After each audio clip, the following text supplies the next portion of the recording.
I made that. I'm that kind of street character, and Arnold's a futuristic character, and it was perfect casting. Just it doesn't happen by accident. At 77, Arnold Schwarzenegger finally breaks the silence about the 5 actors he truly couldn't stand. These weren't minor disagreements or professional rivalries. They were deep-seated Hollywood feuds that defined moments in his legendary career. Behind the glitz of red carpets and flashing cameras lay bitter clashes, bruised egos, and moments that changed careers forever, from gym floors to movie sets. The Austrian oak built his empire on muscle, determination, and an iron will. But even legends have limits. Arnold, known for his discipline and charisma, wasn't immune to the tension and competition that fueled Hollywood's golden age of action heroes. For decades, whispers circulated about the grudges, the heated arguments, and the actors who crossed paths with the Terminator and never quite recovered. 2 rivalries, in particular, stand out as unforgettable chapters in Hollywood history: Richard Gere's infamous clash with Sylvester Stallone, and Bruce Willis's public fallout with Stallone that even caught Arnold's attention. Each story revealed how fragile egos could ignite the biggest battles behind the scenes, shaping not only careers but the very image of the modern action hero. What began as creative collaboration or friendly competition turned into personal war zones, moments that tested loyalty, exposed pride, and forever changed how the world viewed some of cinema's toughest men. These aren't just stories about actors. They're lessons in power, pride, and the price of being on top. It was 1974, a time when the American film industry was shifting. Gritty realism was replacing glossy optimism, and new faces were fighting for a place among the greats. Among those faces were 2 men who didn't yet know they were destined for stardom: Sylvester Stallone and Richard Gere. Both were still struggling to break through. Stallone, tough and raw, was clawing his way up from obscurity, desperate to prove he was more than just another aspiring actor.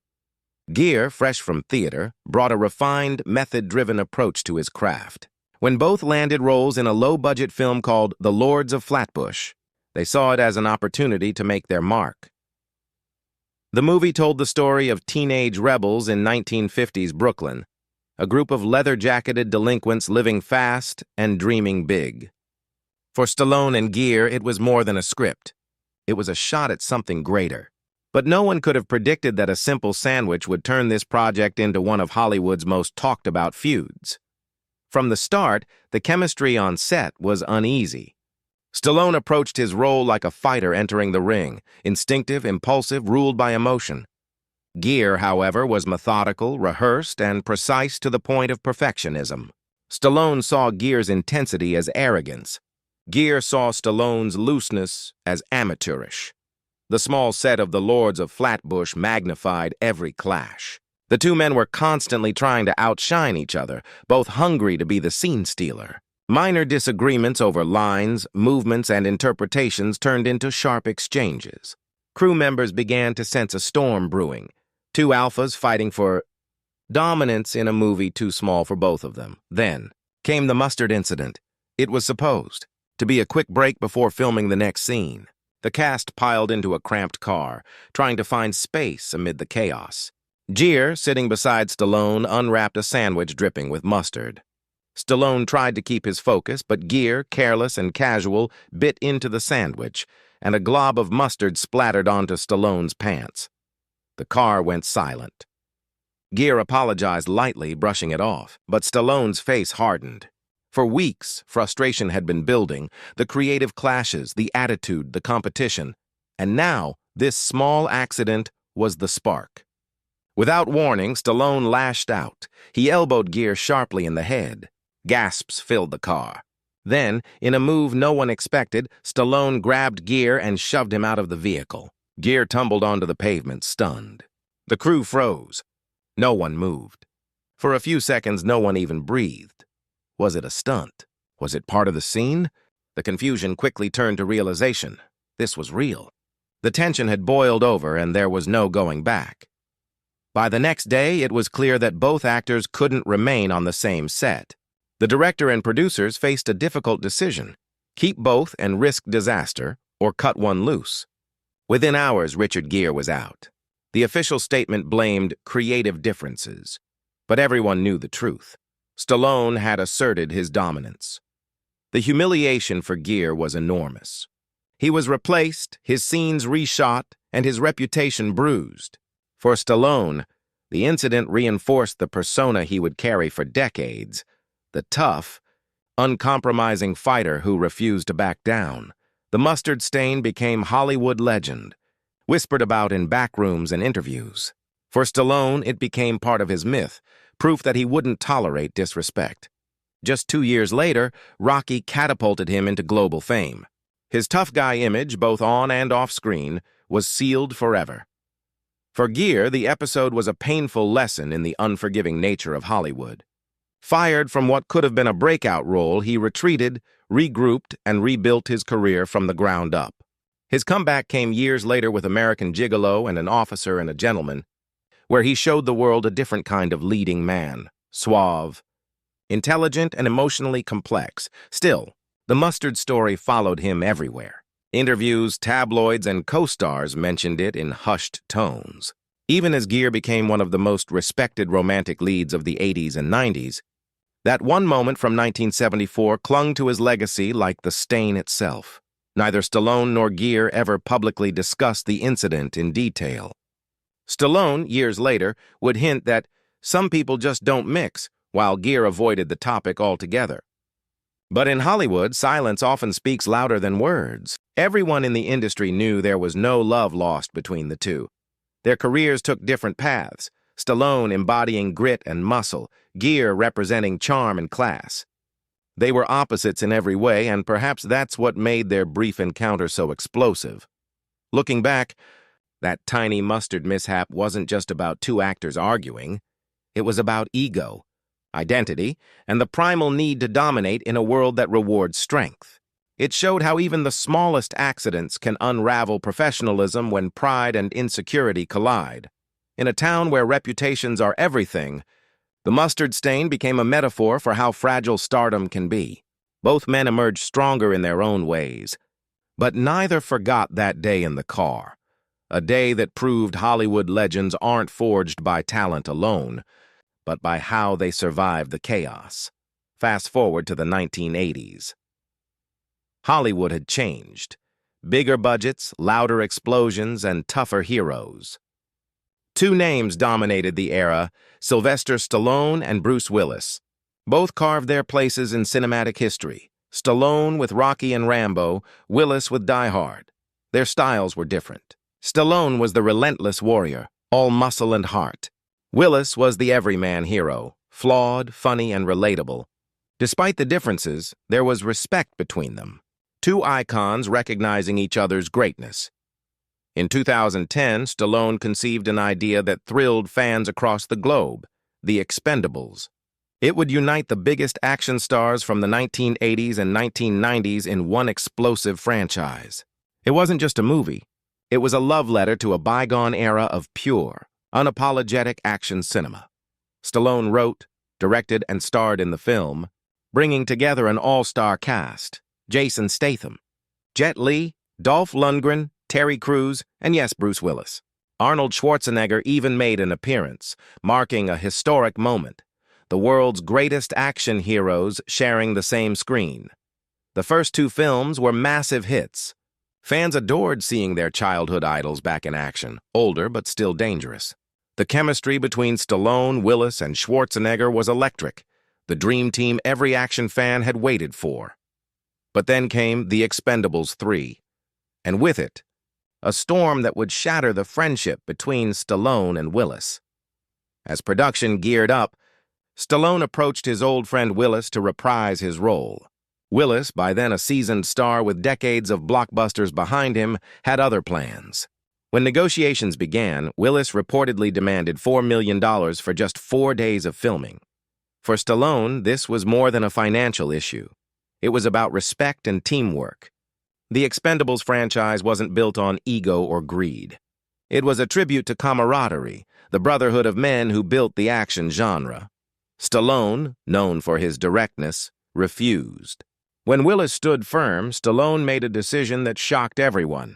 He cut Willis from the film entirely. The fallout didn't stay private. Stallone took to social media, posting a message that shook Hollywood: greedy and lazy, a sure formula for career failure. He didn't name Willis directly, but everyone knew. The post spread like wildfire. Entertainment outlets dissected every word. Fans took sides. The dream team of action heroes had split, and the world was watching. For Willis, who had always maintained a cool, understated image, the accusation was damaging. Suddenly, his name was tied to greed and arrogance. The man who once symbolized the blue-collar hero, the everyman cop who saved Christmas in Die Hard, was now being painted as selfish. Behind the scenes, industry insiders whispered about Willis's difficult reputation, his growing distance from co-stars, his insistence on high pay, and his tendency to walk away from projects that didn't meet his terms. Stallone's post, in many ways, confirmed what some already suspected. Arnold Schwarzenegger, who had appeared alongside both men, was caught in the middle. Ever the diplomat, Arnold avoided taking sides but later admitted, "In this business, egos are as big as explosions." The rift between Willis and Stallone became one of the most talked-about feuds of the decade. Two action giants, once brothers in arms, now rivals divided by pride and principle. In Hollywood, perception is everything. Willis's image took a noticeable hit. Some fans saw him as out of touch, demanding too much for too little effort. Others defended him, arguing that an actor of his caliber deserved to be paid accordingly. For Stallone, the move reinforced his leadership. He replaced Willis with Harrison Ford, another icon, proving that the Expendables could continue without him. The message was clear. No one was bigger than the team. Privately, sources claimed Stallone was hurt more than angry. He had admired Willis and genuinely wanted him to be part of the franchise's legacy. But the high demand to Stallone felt like betrayal, as if friendship and loyalty had been replaced by numbers and contracts. Willis, on the other hand, viewed it as business, not personal. In Hollywood, money often stands in for respect, and in his eyes, he was simply asking for his worth. But public perception rarely follows logic. It follows stories, and the story had already been written. Bruce Willis, the hero, had turned into the villain of his own narrative. Though both men continued their careers, the shadow of their dispute lingered.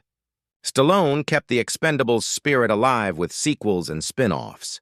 Willis continued acting, but slowly retreated from the spotlight. Years later, as news of Willis's health issues surfaced, the industry softened its stance. Fans revisited his legacy with renewed respect, realizing the depth and contribution he brought to the genre. Stallone, too, expressed empathy, proving that even old feuds can fade with time. Still, the Expendables 3 incident remains a powerful reminder. Even among legends, ego can ignite like gunpowder. From the mustard-stained feud of the 1970s to the multi-million-dollar fallout decades later, one truth endures: Hollywood runs on ego as much as ambition. Beneath the lights, the scripts, and the fame, actors remain human, vulnerable to pride, anger, and the relentless need to prove themselves. Arnold Schwarzenegger, Stallone, Gere, and Willis all lived through the same truth. The higher the fame, the thinner the patience. Friendships form under camera lights but fade in contract disputes. Respect is earned, lost, and sometimes rediscovered only with time.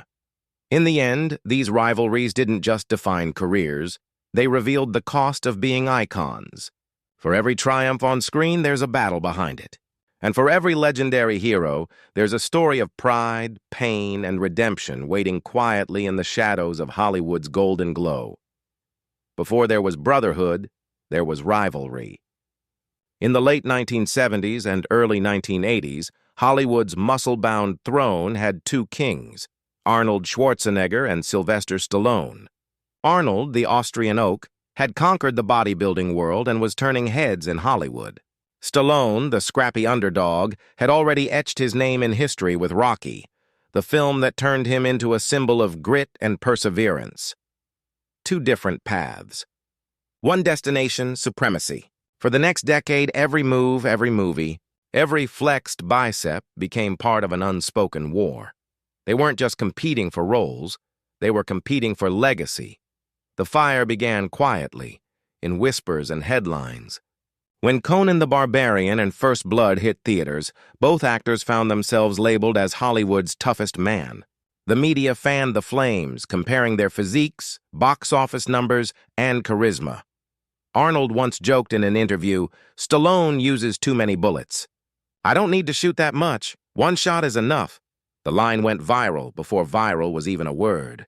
Stallone fired back, calling Arnold a cartoon character with muscles, and thus began one of Hollywood's most iconic rivalries, born from ego, fueled by pride, and immortalized on the big screen. The rivalry reached a boiling point at a 1980s Golden Globes after-party. Arnold and Stallone were seated at opposite ends of the same room. What began as playful jabs turned into open mockery. Arnold deliberately laughed every time Stallone's name was mentioned. Stallone, already irritated, hurled a piece of bread at Arnold across the room. The tension was electric. Two alphas surrounded by Hollywood royalty, locked in a silent battle for dominance. Arnold grinned and whispered to a friend, "He's trying too hard." That night, neither man forgot the other's stare. Behind the scenes, both actors tried to outdo each other, from gym routines to luxury cars, even to charity donations. It wasn't just competition. It was personal. Arnold once admitted years later, "We couldn't even be in the same room without trying to prove who was bigger, stronger, or more successful." Then came the moment that changed everything. Arnold, known for his sharp humor, played a clever prank that turned into Hollywood legend. He heard Stallone was considering a comedy called Stop, or My Mom Will Shoot. Arnold pretended to be interested in the role, leaking to the studio that he was reading the script. When Stallone heard Arnold wanted it, he rushed to sign on immediately. Desperate not to lose another role to his rival, the movie bombed spectacularly. Critics tore it apart. Arnold later confessed with a grin, "Yes, I tricked him. I told them I was interested, just to see if he'd take it." And he did. For Stallone, it was a bitter pill to swallow. For Arnold, a moment of private victory. As the 1990s dawned, age and perspective softened the rivalry. Both men had become legends, their spots in cinematic history secure. Time replaced competition with camaraderie. In 2010, the impossible happened. Arnold and Stallone appeared side by side in The Expendables. Two old warriors, once enemies, now brothers in arms. Arnold recalled, "When we finally worked together, it felt right. We laughed about the old days, about the bread, the headlines, even the stupid things we said." Arnold once summarized it best, "Our rivalry made us better. Without Stallone, I wouldn't have pushed so hard. We needed each other, like fire needs air." It was no longer about who was stronger. It became a story of two titans who turned hatred into respect and competition into legacy. In the end, their feud wasn't a curse. It was the engine that built an era, the age of action heroes, muscle, and manhood that defined Hollywood's golden years. Time changes everything, even legends. By the early 2000s, Arnold Schwarzenegger had stepped away from Hollywood's front lines. He had conquered bodybuilding, dominated the box office, and even crossed into politics as the governor of California. But while Arnold was ruling Sacramento, a new kind of action hero was taking Hollywood by storm, Dwayne "The Rock" Johnson.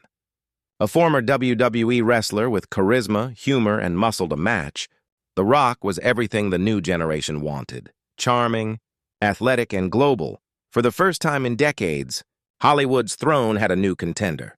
And even though Arnold was no longer competing directly, the comparisons were unavoidable. It didn't start with insults or competition. It began with legacy.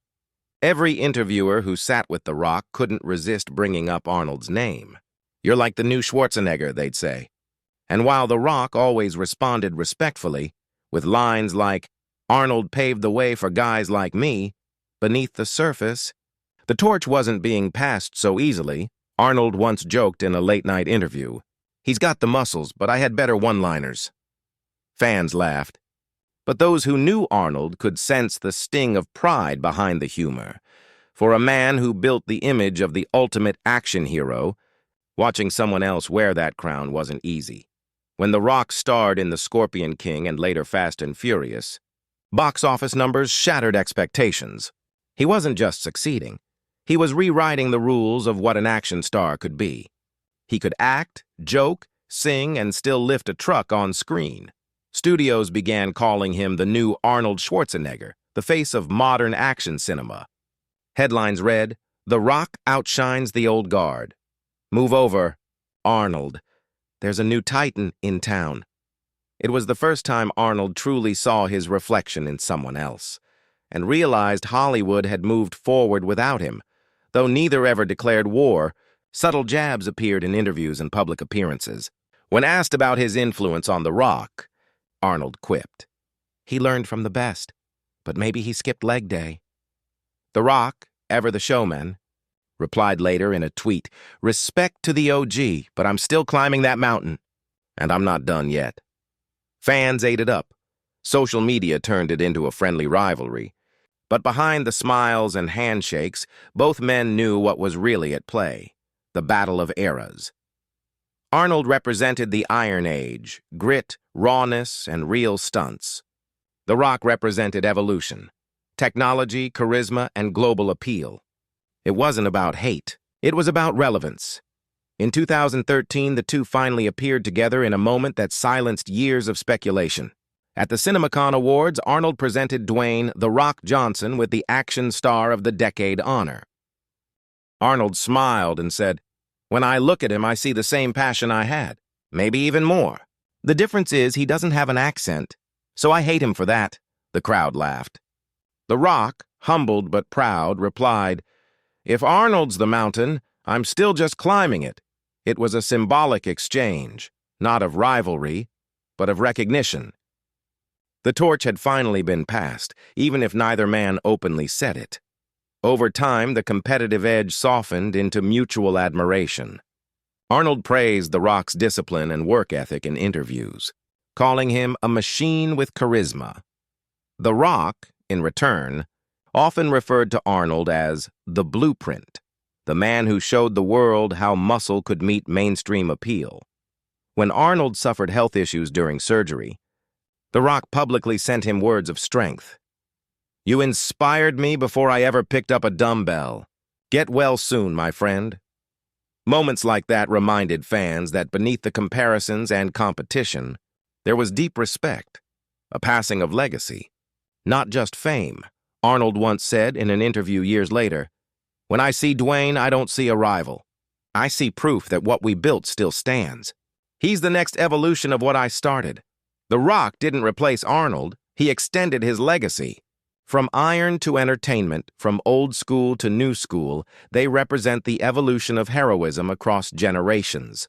Arnold's reign defined the 1980s. The Rock's dominance defines today. But the bridge between them, that's what makes the story timeless. Because in the end, it's not about who's the biggest star. It's about who keeps the flame burning long after the spotlight fades. The 1980s weren't just a golden era for action movies. They were a battlefield of egos, muscles, and movie mayhem. And at the center of that battlefield stood two giants, Arnold Schwarzenegger and Sylvester Stallone. They weren't just actors. They were symbols of strength. Arnold, the Austrian oak who conquered bodybuilding and Hollywood through sheer willpower, versus Stallone, the Italian stallion who turned struggle into triumph through Rocky and Rambo. Both men represented the American dream, different paths, same destination, and that's exactly why they couldn't stand each other. What started as mutual admiration soon spiraled into a full-blown Cold War of fame, box office numbers, and pride. It began subtly, a few offhand remarks, a few comparisons in interviews. When Rocky made Stallone a global icon in 1976, Arnold was still finding his footing in Hollywood. But by 1982, Conan the Barbarian changed everything. Suddenly, Arnold was the new action king on the rise. Hollywood did what Hollywood does best. It pitted them against each other. Every studio, every journalist, every fan wanted to know who was the real alpha. Who was stronger, smarter, tougher, more iconic? In interviews, Stallone would smirk and say things like, I lift weights too, but I also write and direct. Arnold would shoot back. Sure, but my movies make money. It was playful on the surface, but beneath that humor was a rivalry as sharp as a knife. The rivalry escalated fast. Both men started competing for the same scripts, the same directors, even the same props. Arnold once admitted that if Stallone signed on to a project, he'd immediately look for another movie to beat him at the box office. It wasn't about friendship. It was about dominance. Then came the infamous Golden Globe Awards in the mid-'80s. The two were seated at the same table, and things got heated. As champagne flowed, Arnold reportedly made jokes about Rambo 2. Stallone, furious, grabbed a bowl of flowers and threw it at Arnold's face. The crowd gasped. Arnold laughed. The war had officially gone public. Arnold wasn't just strong, he was strategic. He knew that to beat Stallone, he had to play the long game. In 1991, a script began floating around Hollywood titled Stop, or My Mom Will Shoot, a silly action comedy about a tough cop and his overbearing mother. Arnold read the script and instantly thought, this is terrible. But instead of rejecting it quietly, he decided to trick Stallone. He leaked a rumor that he was considering taking the role, knowing full well that Stallone would want to beat him to it. It worked like a charm. Stallone jumped on the project immediately, desperate to outdo Arnold. The result? The film flopped. Hard. Years later, Stallone admitted, Arnold tricked me into doing that movie. He's the devil. Arnold simply smiled and said, it wasn't personal, just business. As the 1990s rolled on, both stars began to feel the toll of years spent competing. Hollywood was changing. Younger faces were emerging, and the era of brawny action heroes was fading. When Arnold transitioned into politics, something shifted between them. The rivalry that once burned like fire started to cool into mutual respect.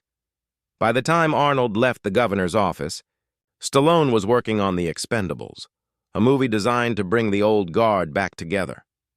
And this time, instead of competing, Stallone called Arnold personally and said, let's do this.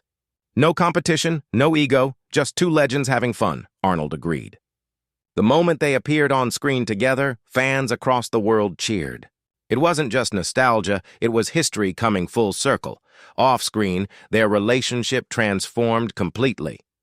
They began appearing together at events, laughing about their old fights, even joking about the infamous flower-throwing incident. Arnold once said in an interview, we were like two boxers fighting in the same ring. But when the fight ended, we realized we were the same kind of man. Stallone returned the respect, saying, Arnold pushed me to be better.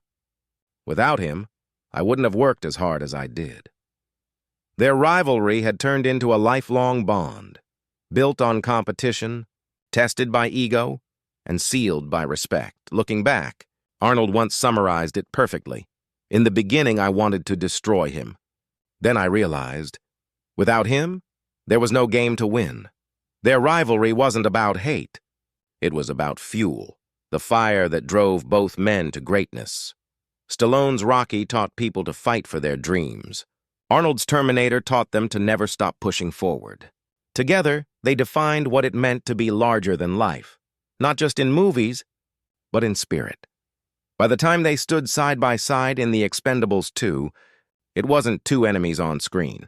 It was two icons who had finally laid their rivalry to rest, and when Arnold clapped Stallone on the shoulder and said, we've come a long way, my friend, the world knew that the feud which once divided Hollywood had finally turned into a brotherhood of legends.